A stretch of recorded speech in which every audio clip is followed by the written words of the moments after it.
You're in your kitchen, mixing bread dough. It's a sticky, heavy lump, almost lifeless in your hands. Then you sprinkle in a packet of beige yeast. It looks like powder, like any other pantry ingredient.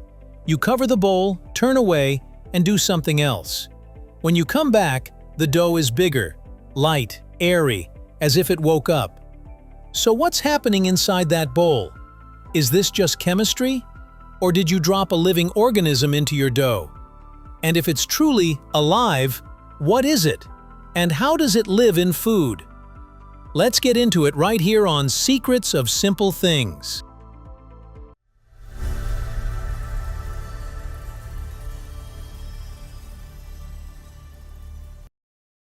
Yeast is alive, not magic powder.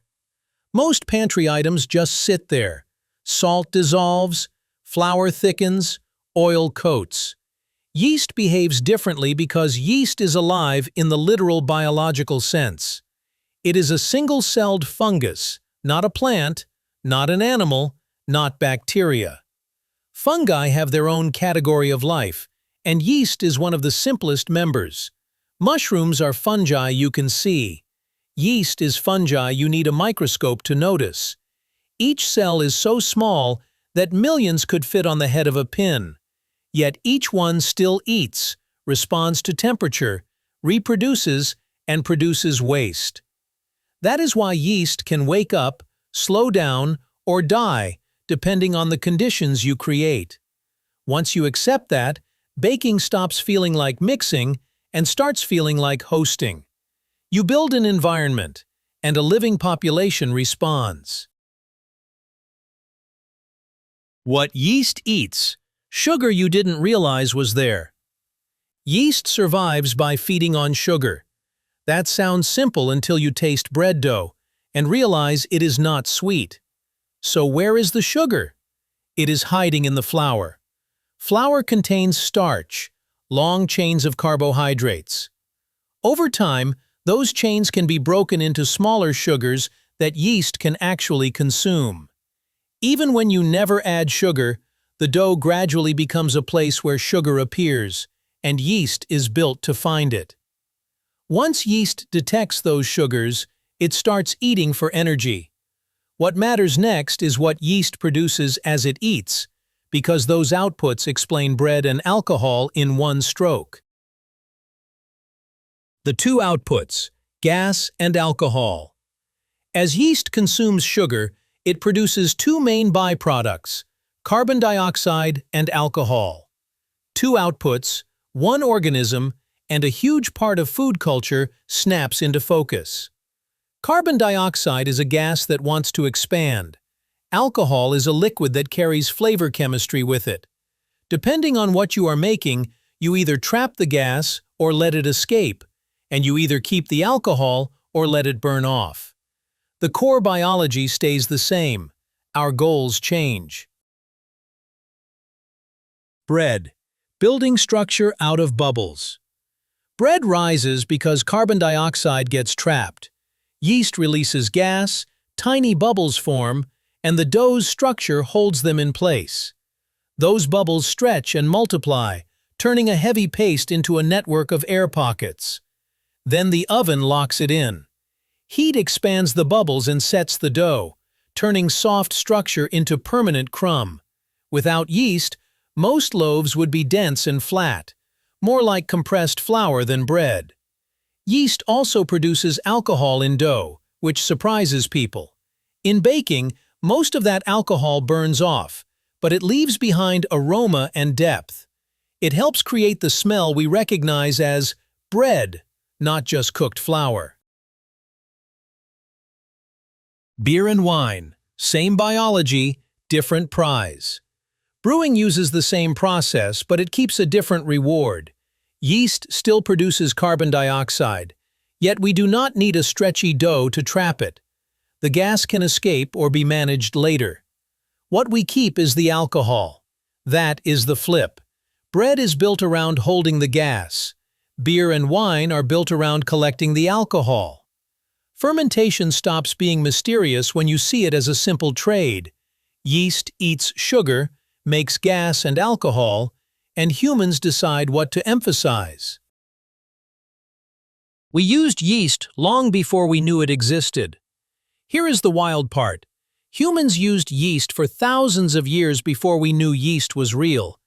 Ancient bakers and brewers had no microscopes and no germ theory. To them, fermentation looked like a force that appeared out of nowhere. Dough rose because it seemed alive. Beer bubbled because something invisible had entered the vessel. Ancient Egyptians learned that saving a piece of old dough helped the next batch rise more reliably. They were unknowingly transferring yeast from one loaf to the next. Today we call that a starter, and it still lives on in sourdough.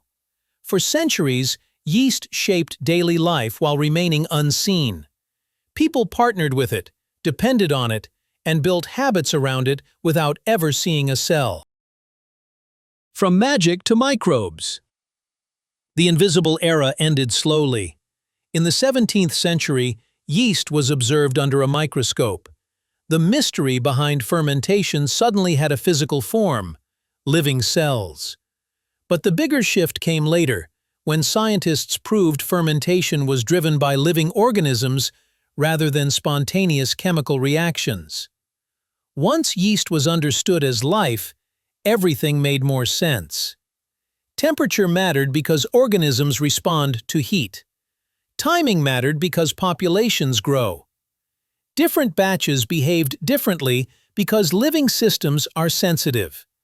What looked like magic turned into a relationship between organism and conditions.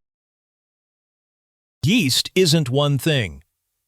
Even now, many people imagine yeast as one single substance. In reality, yeast includes thousands of species living in soil, on plants, in water, and even on human skin. In kitchens, yeast usually means strains in the Saccharomyces family, the workhorses behind most bread, beer, and wine. But different yeasts behave differently, which is why bread yeast is not identical to beer yeast, and why wine yeast is selected to match particular grapes and desired aromas. The yeast you choose shapes taste, texture, and scent. Yeast does not merely inflate dough or create alcohol. It creates character. Flavor. The quiet work behind the rise. Yeast makes more than gas and alcohol. As it ferments, it also produces many trace compounds that add layers of flavor.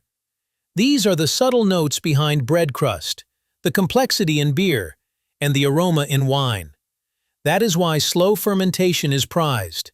More time does not only mean more rise. It gives yeast space to develop deeper flavors. A rushed dough can be inflated, but a slow dough can be transformed. In that sense, yeast is less like a passive ingredient and more like a collaborator. You set the conditions, and yeast writes the flavor. If you have ever had dough that refused to rise, or a loaf that tasted unexpectedly rich, that was yeast responding to the room you built. By the way, if you've ever made dough that refused to rise, or a loaf that came out surprisingly flavorful, tell us what happened. Those little kitchen mysteries are basically yeast stories, and we read the comments more than you think. Now let's talk about how yeast multiplies, because that explains the "nothing happens, then suddenly everything happens" feeling. Budding and the temperature dial. Yeast reproduces through budding. A tiny copy forms on the side of a parent cell, grows, and breaks off to become its own cell. Under the right conditions, this happens fast. In warmth with enough food, yeast populations can double in hours. That is why dough can sit quietly and then suddenly balloon. It also explains why temperature feels like a dial. Cold slows yeast down. Gentle warmth wakes it up. Too much heat kills it. So when you bake, you are managing life until the last moment, then using heat to lock the structure in place. When yeast works against you. Because yeast is alive, it does not always help. In food, Unwanted yeast can spoil products, creating off flavors or excess gas where you do not want it. That is why fermentation is always about control, encouraging the right yeast while keeping everything else out. Some yeast species can also cause infections in the human body if they grow out of balance. Usually treatable, but still a reminder, yeast is an organism that responds to opportunity. The difference between a beautiful fermentation and a ruined one is not life itself, but whether you guided it. The 5-second rule. Yeast is a living guest. Here is a simple 5-second rule for yeast. Do not treat it like powder. Treat it like a living guest. Ask what kind of room you built. Is it warm enough to wake yeast up? Is it so hot it will die? Is there food available, even slowly released from starch? And are you giving it time? Because time is where flavor grows. Warm wakes, cold slows, hot kills, time deepens. Invisible work, real change. Yeast does its most important work where you cannot watch it.